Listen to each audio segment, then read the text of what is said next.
ಬಾಗಲಕೋಟೆ ದಾವಣಗೆರೆ ಪ್ರಚಾರ ಬಾಗಲಕೋಟೆ ದಾವಣಗೆರೆ ಎರಡು ಬಹಳ ಚೆನ್ನಾಗಿದೆ. ಕಾರ್ಯಕರ್ತರು ಬಹಳ ಚೆನ್ನಾಗಿ ಕೆಲಸ ಮಾಡ್ತಾ ಇದ್ದಾರೆ. ಪ್ರತಿ ಮನೆಗೂ ಹೋಗಿ ಗ್ಯಾರಂಟಿ ಬಗ್ಗೆ ಮನವರಿಕೆ ಮಾಡ್ತಾ ಇದ್ದಾರೆ. ಆ ಗ್ಯಾರಂಟಿಯಿಂದ ಬೇರೆ ಬಿಜೆಪಿ ವೋಟ್ ಹಾಕ್ತವ್ರು ಕೂಡ ನಾವು ಕಾಂಗ್ರೆಸ್ಗೆ ವೋಟ್ ಹಾಕ್ತೀವಿ, ಗ್ಯಾರಂಟಿ ಉಳಿಸ್ಕೊಳ್ಬೇಕು, ಜನರ ಈ ಬೆಲೆ ಏರಿಕೆಯಿಂದ ನಮ್ಗೆ ಎಷ್ಟು ತೊಂದರೆ ಆಗ್ತಾ ಇದೆ ಅಂತೇಳಿ ಅವರೆಲ್ಲ ಸಮರ್ಸ್ಕೊಳ್ತಾ ಇದ್ದಾರೆ.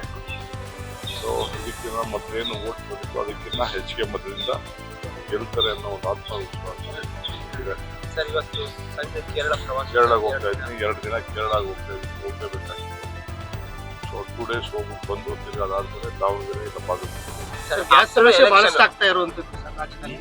ಗ್ಯಾಸ್ ಸಮಸ್ಯೆ ಹೌದು, ಹಿರಿಯರು ಬಿಜೆಪಿ ಪಾಪ ಆಟೋ ಡ್ರೈವರ್ಸ್ಗೆ ಎಲ್ಲ ಟ್ರಾನ್ಸ್ಪೋರ್ಟೇಷನ್ ತೊಂದರೆ ಆಗ್ತಾ ಇದೆ. ಆಟೋಗೆ, ಹೋಟ್ಲ್ಗೆ ಇದಿಲ್ಲದೆ ಹೋದ್ರು ಚಿಂತೆ ಇಲ್ಲ. ಮನೆಗಳಿಗೆ ಬೇಕಾದ್ರೆ ಸ್ಟವ್ ಮಾಡ್ಕೊಳ್ತಾರೆ.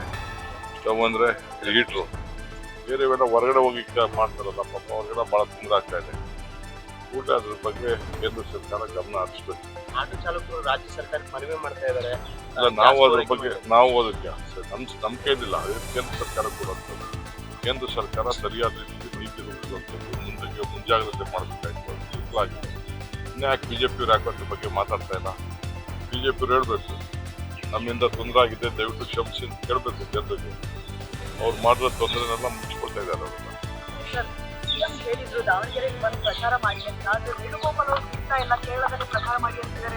ನನಗೆ ಗೊತ್ತಿಲ್ಲಮ್ಮ.